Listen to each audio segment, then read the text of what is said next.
Hello and welcome to Michael and Ivanka's Grand Podcast, a weekly podcast where we try to figure out what we think about Brexit. My name's Michael Forrest. And I'm Ivanka Majic. Oh, that delay! The delay! We're on the internet. We're on different sites. I've heard about this new low latency thing. I'm meeting the guy that's involved in it next week, and it does seem like maybe sometimes it would be nice if we had a bit less of a delay between saying things, because we would sound more cleverer, wouldn't we? Did I say mine? Possible. We said our names. This week, in episode 194, we're going to talk about the government's benefits of Brexit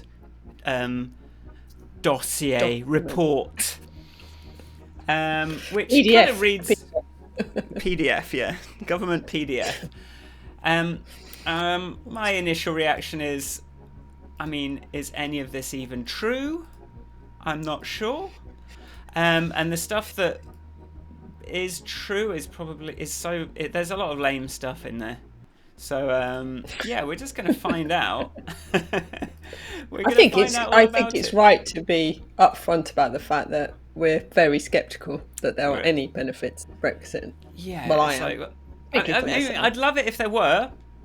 Don't get me wrong. Yeah. Like, if this thing was all, if I was wrong about this the whole time and it was a great idea, the fact that Sharon's had to spend like £1,500 just to achieve the same status she had before, and I'm going to have to get a passport for hundreds of pounds and months of admin, doesn't seem like we've really cut any red tape with the EU. So, no. I did notice that they had a special queue for British people in Italy for some reason. So for some reason you could go quicker. I don't know what that was about, but they were just like, oh, these idiots.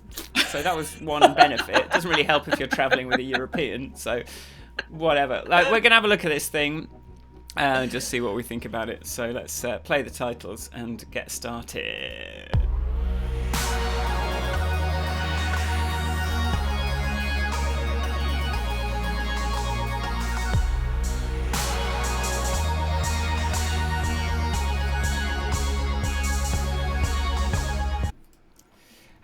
The music stopped abruptly. I changed some settings.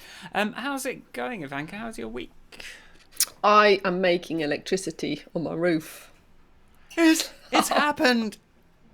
After a whole year of trying to make electricity on my roof, I'm finally making electricity on my roof. It's very, very exciting. That's I was, splendid. Even to the last day, waiting for a letter to arrive first. but what arrived before the letter was a phone call from somebody going, hello, would you like to turn your solar panels on now, please? I love the way Croatian customer service people, they just always phone up and they go, hello, can you do this thing for me now that I want you to do? It's never any like, hello, are you busy? Can you talk? Do you have 5 minutes? No. This thing that is very important to me. As it happened, I was very pleased to be turning on my solar panels, and he was lucky that he'd phoned me like minutes before my lunch break, so I was like ready to go. But anyway, did you have to climb onto the roof to turn them on? No. It's connected. It has its own fuse box, little fuse box extension thing next to the fuse box. So you switch it on, and then I have like a little Wi-Fi gadget. Wi-Fi gadget, an internet connected device that then talks to my solar panels and talks to the internet and talks to the world and tells me how much electricity I'm producing.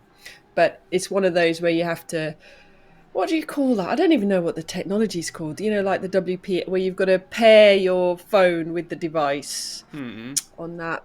Bluetooth. And then when they...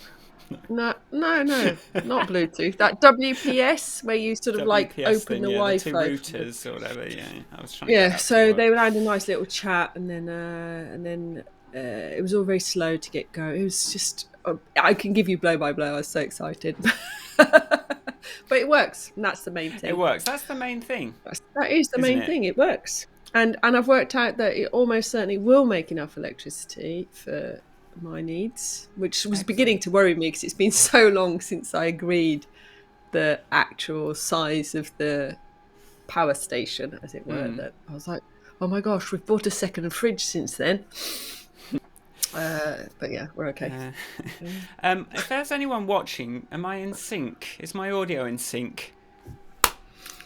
I'm a bit worried because I forgot to check it. Well, you look in sync to me. Okay, I just changed it, so I I'm may have just gone watching, drastically out of sync. So we'll see. but I'm not watching on Twitch though. Oh yeah, no. Well, how am I? My week. That's the next bit. Did you say that? I don't know. No. How are you, Michael? How was my week? Was look, what am I going to tell you about this week? We got an air fryer. It's good. What is an air fryer? It's basically like a small oven that doesn't take ages to preheat, and you can just make like roast potatoes and stuff in like 20 minutes. It's really good. Oh. Like get a bit of cauliflower, chop it up, chuck it in there, spin it around. You got like some delicious roasted vegetables without having to wait 15 minutes for the oven to heat up, and heating this whole big oven up just because you want a little snack. It just means now I can have like my dream snacks at a moment's notice. Like I've been sort of fantasizing about having a chef that instead of going and getting some crisps, the chef will bring me sort of like a little crispy bowl of freshly made potatoes that's still warm, and I can do that now for myself. It's amazing. Wow. Air fryer. Next level. It's not the most beautiful thing, but we found a slot for it, and it's loud-ish, but only a little bit louder than the microwave. And you just get some nice stuff. I've made potatoes, carrots, cauliflower. You can't put kale in it. That's still got to go in the big oven because it'll float up into the fan. It blows the hot air over the food. Hence air it's got to fryer. be heavy food. It's got to be heavy. Because we were looking at the manual said don't put light foods in this, and we were like, what do you mean light foods? And it just meant It's like if you cut the carrot too thin, does it suddenly become a light food? It starts floating up into the fan. I think that's when it's a problem. But yeah, it's a new era of just being able to come home, make myself something delicious in 20 minutes and eat that instead of foraging for unhealthy stuff, and we can use up the veggie box and have more nice things. I think it's also more energy efficient than just heating up the whole oven and all that kind of thing every time. It's just like heats up quickly. It's not a huge space. You can put it in the dishwasher. Brilliant space. So that's my news of the week. Well, that's big news. We bought not so long ago a popcorn maker which also uses hot air. But what it's meant for us is that the child she can prepare a snack for all of us, totally independently without any intervention from an adult. Oh, that's good. Which, she loves because she can go to, she offers popcorn. Would you like some popcorn? Does anybody want any popcorn? But also it's a nice healthy snack that she can make herself. So it's cool. Splendid. There you go. There we go. Snack update.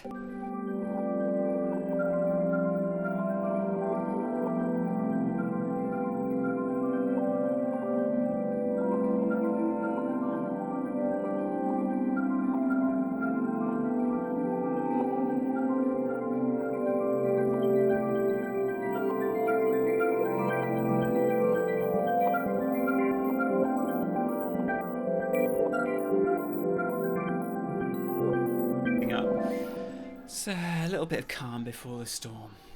Let me, with no small amount of theatre, bring up the benefits of Brexit report. Hello, there it is. Benefits of Brexit. We're looking at it. How the UK is taking advantage of leaving the EU. Let me just, I'm just going to hide that again and then just bring that back.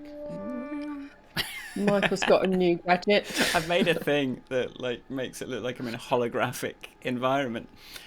He looks like he's out of the future now. Yeah, exactly. This is the advantage of remote. Right, there's a forward by the Prime Minister. They're just saying, they've said, taking back control, our money and levelling up, backing our businesses, support for people and families, protecting our environment, enhancing animal welfare standards, a global Britain, the best regulated economy in the world, making the most of our regulatory freedoms, our principles for regulation, a sovereign approach. All the sort of Brexit nonsense language is in there, isn't it? Taking back control, page 4. Have you got it up as well? I've got taking back control. Our achievements so far, taking back control. The public voted to take back control. This government has delivered it. Strong opener. Leave that. Let's leave that in. Right. Summary. Can you imagine the co-edit on this? Our objective has been to restore the UK's status as sovereign independent country so that we can once again determine our own future. See, it's language like that puts my back up. It's because it doesn't. What does it mean? Like we're in no more. I mean, I don't want this to be a squeaky voice episode, but like we're in no more control. It's just not. The thing is, it just doesn't seem true. And so the first place I looked back at the Twitter thread we saw, which was from I've lost it. I need to click on it. Bring it back. From who was it?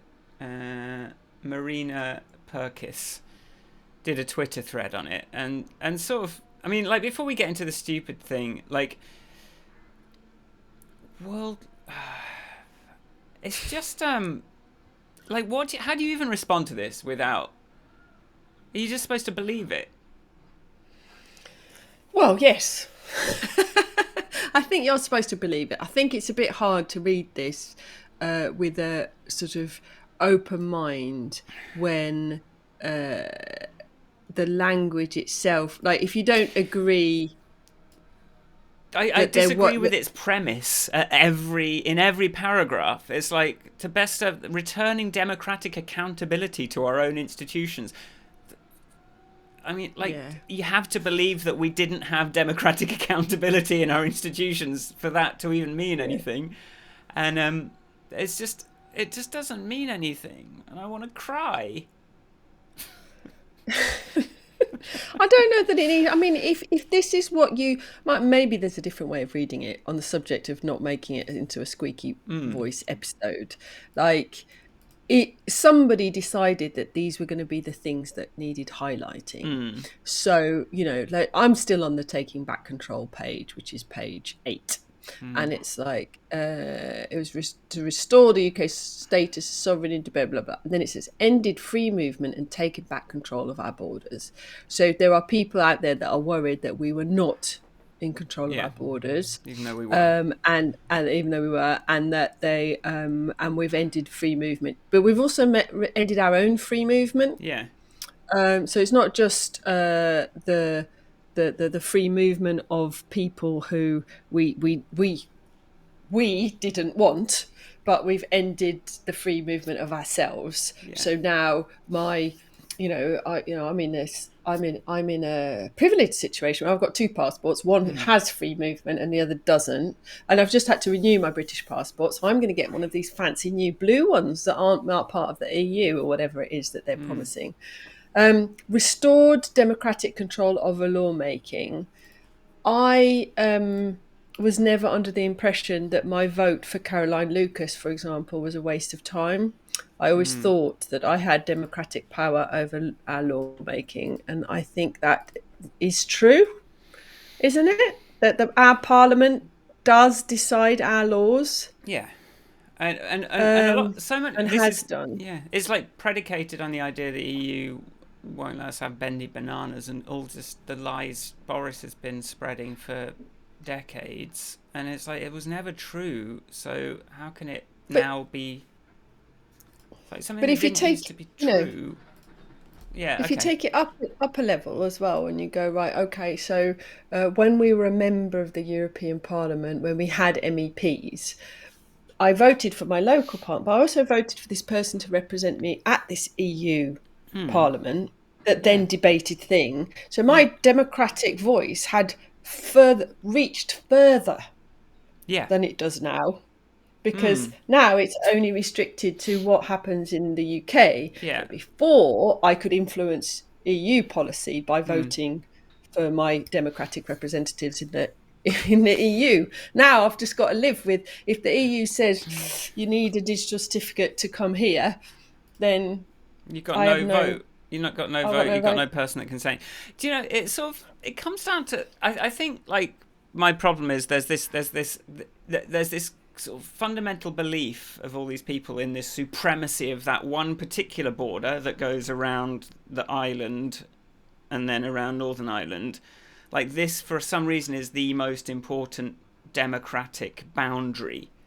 And the only people that is really true for it, the only reason that is, it's like important to the egos of some of our MPs what those borders are, but to all the rest of us, like being able to vote someone in who's being able to have a democratic say in something that affects, being able to get mobile phone data in Europe, is important to us, but it's not that it just bruises the ego of a few people in local power. But it's just because I kind of believe this whole border thing is so made up and benefits no one except like a handful of people that kind of whose ego relies on it. Like, but I mean, I think the border thing is a really interesting broader topic. I listened to some debate once on some radio shows, but there's people standing up for the idea of that we don't need borders at all anymore in the world. Borders are such an arbitrary they're a very outdated concept as well, because I think, and I mean, but there are people who really care about borders. So I think the idea that you're in the same way, I think it feeds to your same sort of like what you're doing in my garden type part of your brain, or what you're doing in my house. So it's like, that sort of, I don't know, idea of self-preservation. So there are people that care about it, but I'm not entirely sure this is the way to keep it safe. Anyway, and it all comes. This thing is like a letter to all the people that voted for Brexit. Yeah, it's not a letter to people who didn't vote. It's like, if you didn't vote for Brexit, this is all so arbitrary and like based on false premise that you can't even read it without just going, look, we had that already, and then you're sort of trying to filter out the lies from there's the false premise of the belief system behind each of these statements runs so deep and counter to my understanding of the world that it's really hard to look at. So all you can really do is pick out things like reintroduced our iconic blue passports, and then check the fact check and go, there was nothing ever stopping us from having blue passports. So we crossed that out. Like, okay, that's a lie and stupid. Reviewing EU ban on imperial markings and scales. Like, now you can have a crown stamp symbol on pint glasses. It's like, you could always have a crown stamp symbol on pint glasses. Like, fact check that. It's like, but the fact that they're so desperate for something positive to say that they're talking about pint glasses. Just, I mean, even that tells you something, doesn't it? Like, yeah, I mean, it's what they've chosen to highlight. It's like there's this one has restored the UK Supreme Court as the final arbiter of the law that applies in the UK. Whatever. Then the word UK judges sitting in UK courts now determine the law of the land in the UK with judgments issued in English, not French, and accessible to those who speak. Just racist. It's just like racist dog whistling throughout. It's really quite like, it's just, it's like it's very restored fair access to our welfare system. Yeah, I saw that. Because it's like preferential treatment of EU migrants over not. So all they're saying there is like, now everyone is equally discriminated against if they're not from our country. Yay! Fairly discriminated against. But now we can be unfairly discriminated against too in Europe. So like, all that really, it's not that the welfare system is poorly designed and implemented in a way that promotes poverty. And we read the EU poverty report, if you want to go back to a previous episode, that just really outlined how many ways that our system is broken, and people worried about their benefits.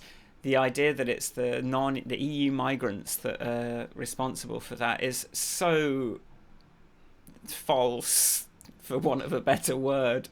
Again, like, just undermines that statement, doesn't it? I think that if you take it over to the business side as well, it's like Brexit is also about seizing new opportunities for our businesses so that they can innovate and access blah, blah.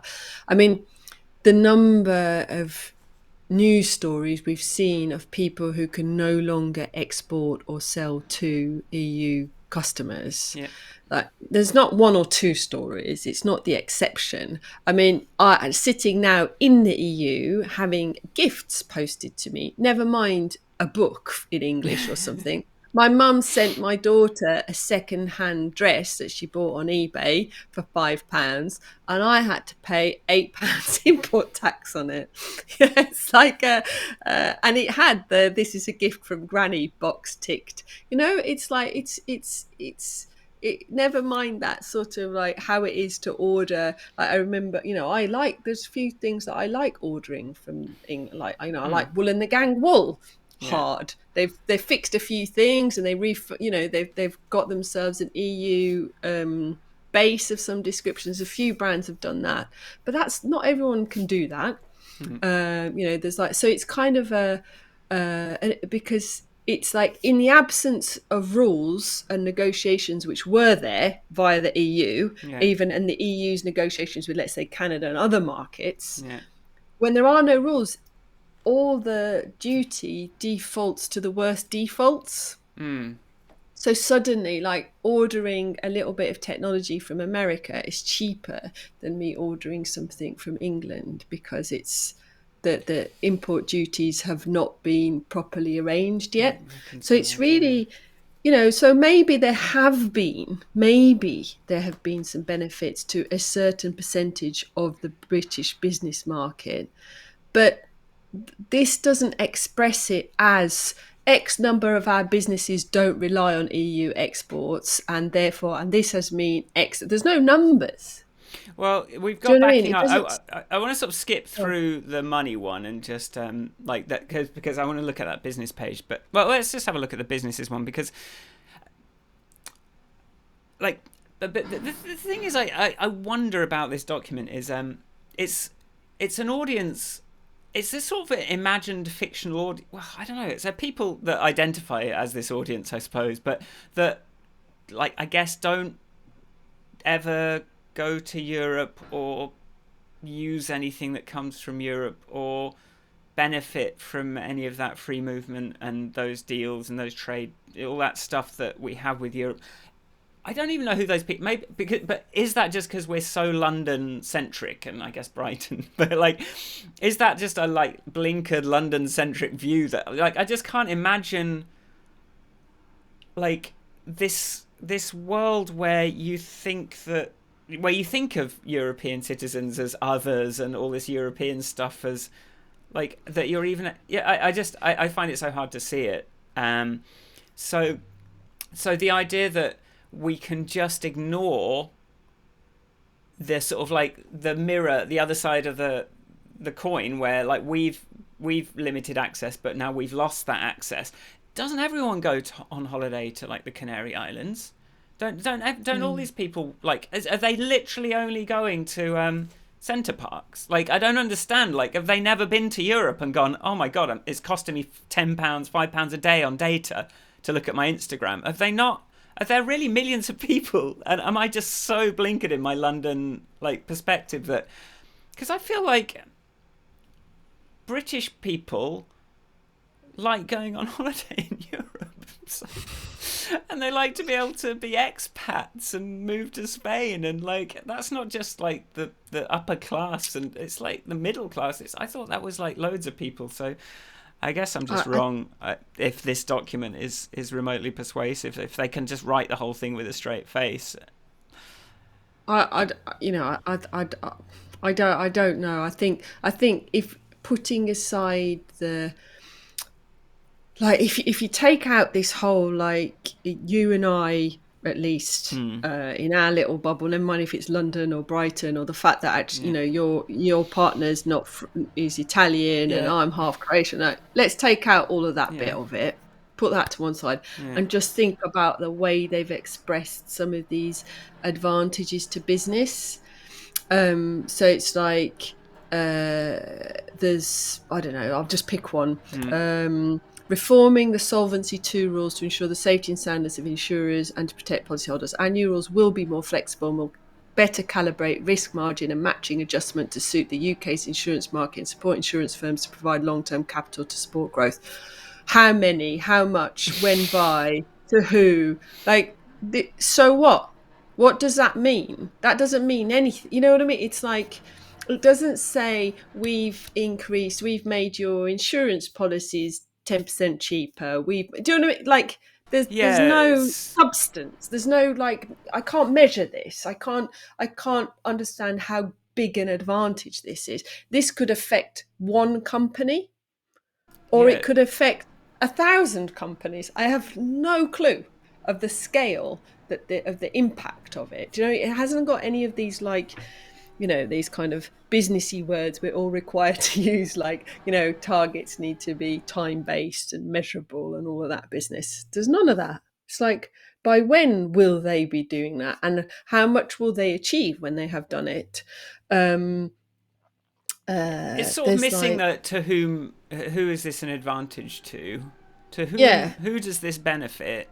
And a lot of these sort of like sort of vague, jargony benefits, I'm sort of picturing, some Tory's got a friend who's in the insurance game, and he's managed to get some sort of breakthrough, being able to sort of like go against what I generally assume EU regulation is protective, because it's arrived at by consensus by multiple countries, and so, like, it's a different kind of it's not like that political one-upmanship in the same way. It's like it generally seems to me what the EU have brought in is stuff that protects people better. So when I see, like, reforming this regulation, reforming this solvency thing, reforming our wholesale capital markets, it's like, I just assume that that's in a way that the EU was trying to not let them do because it's bad for us.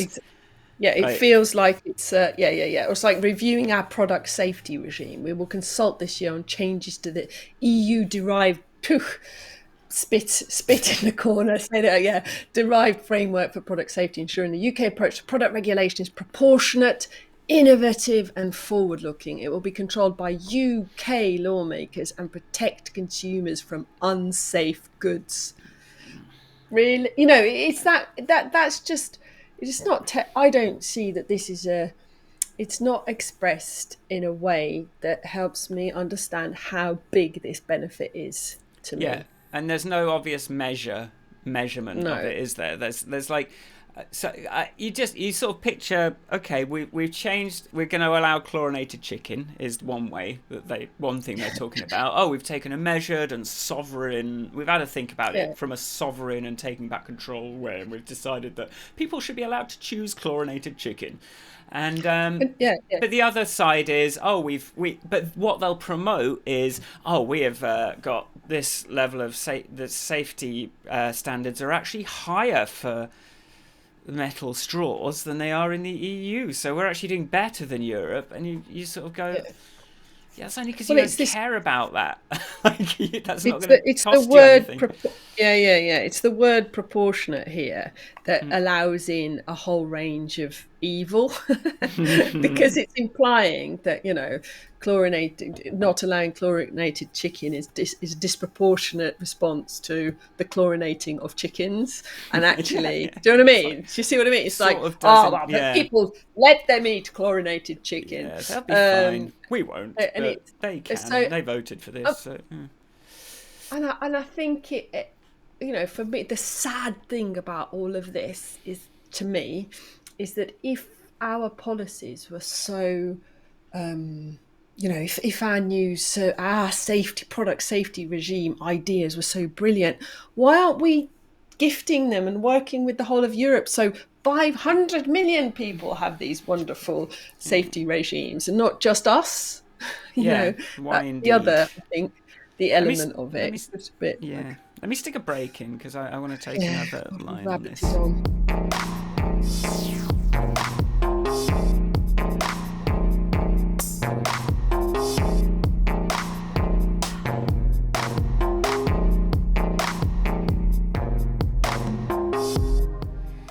Yeah.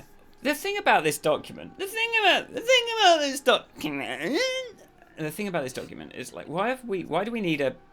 There's not a. Shouldn't it be like a review of Brexit document? Is it even a document without all the costs of Brexit next to the benefits of Brexit? Is it even a valid? Is it anything but propaganda without that other side of it? Like, if we're not comparing what we've lost to what we've gained, because you can say like, 57 billion more for the NHS, okay, and then I saw on Twitter she'd said, why are we saying? Isn't it suspicious that we're talking about something in 3-4 years time that is 57 billion higher in cash terms? Like, we've chosen cash terms, so what we want to sort of take inflation out and all of the rampant inflation Yeah, out of that equation, just so it looks like more money. Clearly, like, so I guess in real terms it's actually half, not more. quarter, who No. knows, like, who knows what it actually is. You've that was one of the sort of fact check little things that I saw. um the the not to mention all the things that there's all these things that aren't a real benefit that have been fact checked that you could do already: blue passports, free ports, blah blah blah. But then there's just the whole very nature of the document being a desperate piece of propaganda, a desperate one-sided piece of propaganda that does nothing to even acknowledge the cost of Brexit.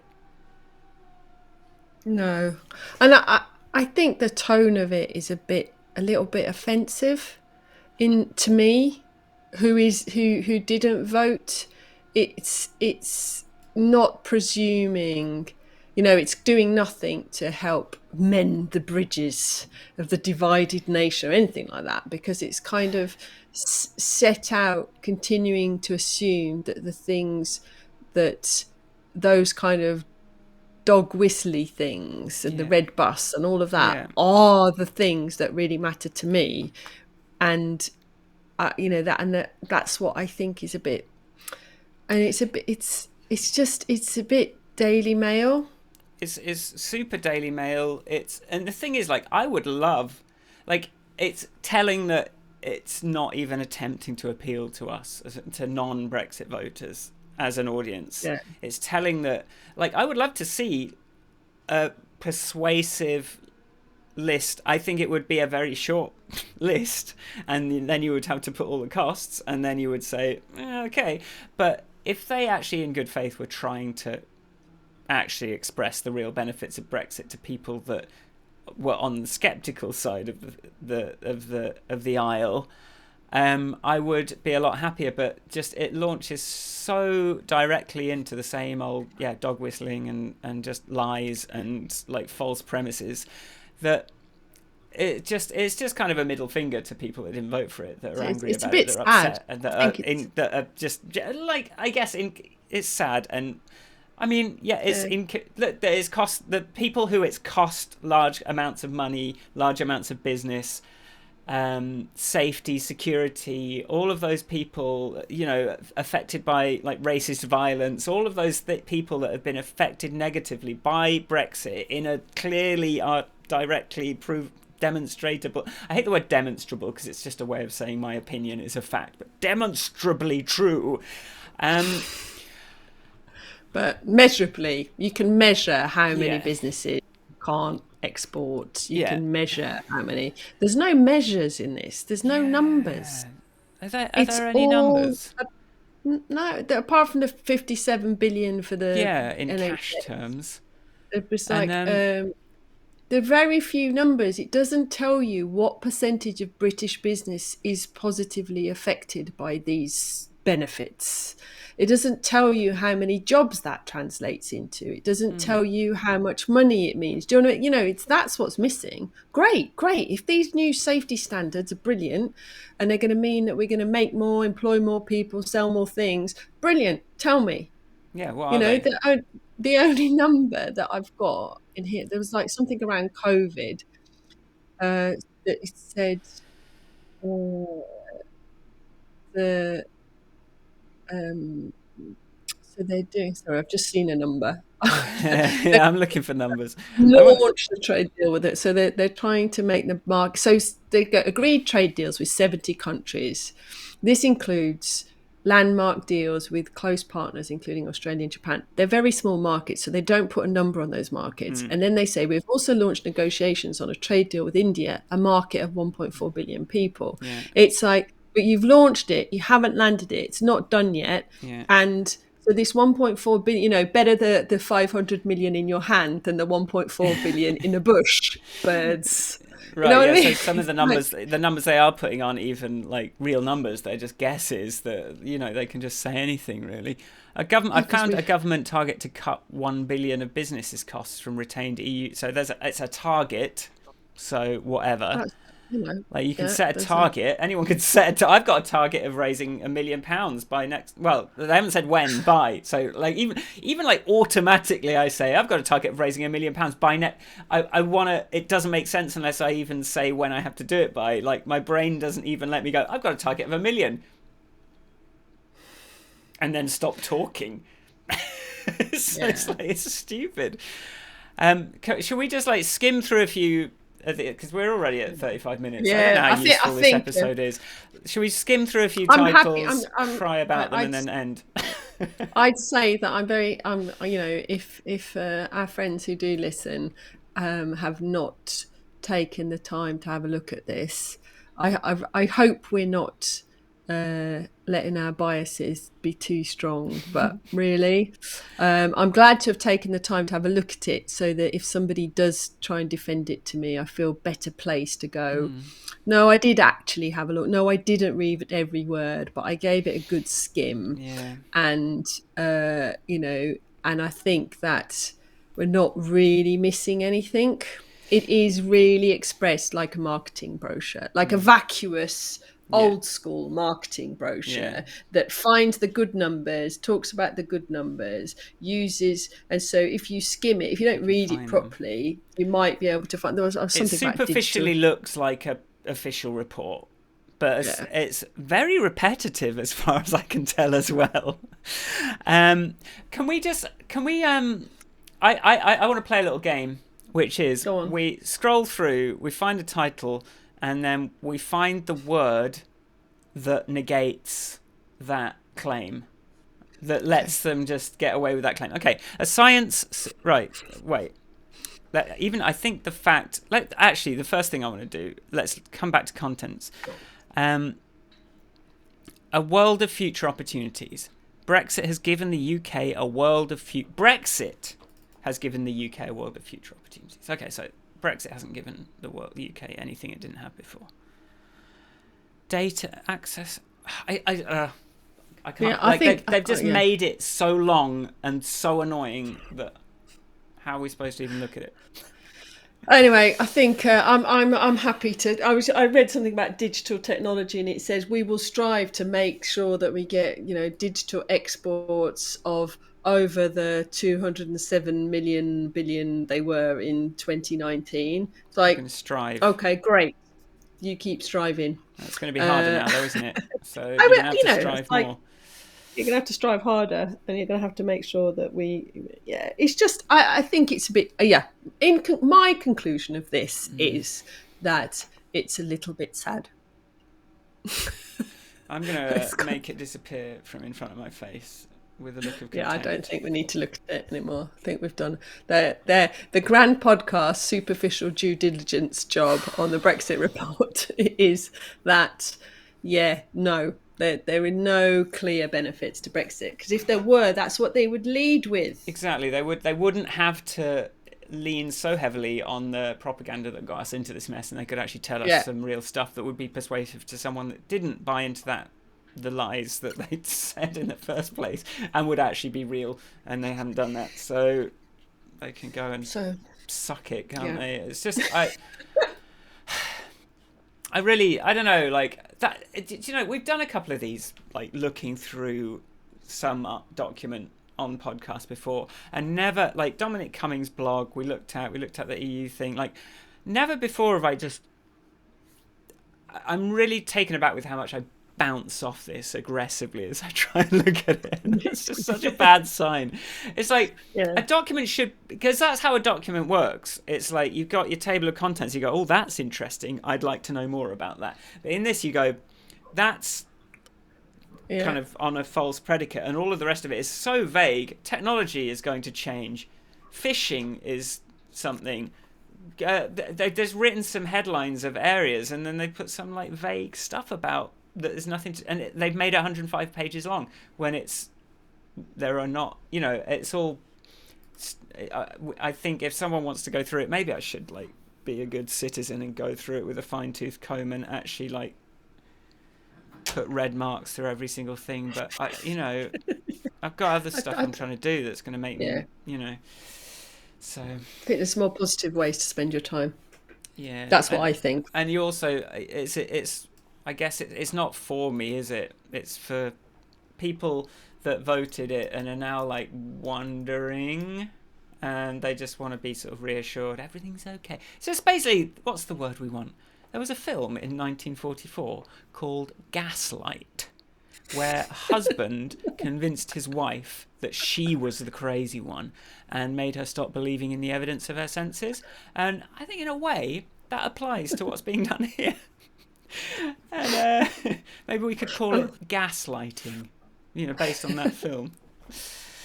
And that's what we'll call it. Whatever, I'm going to press the button. I'm going to press the button. Press.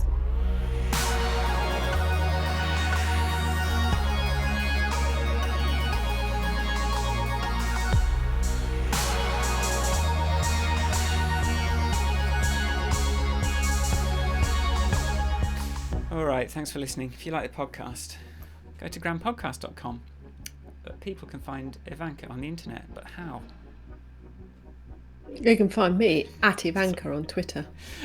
I asked it wrong. The Pavlovian, I ruined the Pavlovian reaction. You can find me at Michael Forrest on Twitter, and I run squares.tv, where you can join. New podcast is so close. So close now. So close. I've been working hard. We've both been working hard, and we've got to record that now after this. So let's go. So thanks for listening, and we'll see you next week. Bye. Bye. Bye.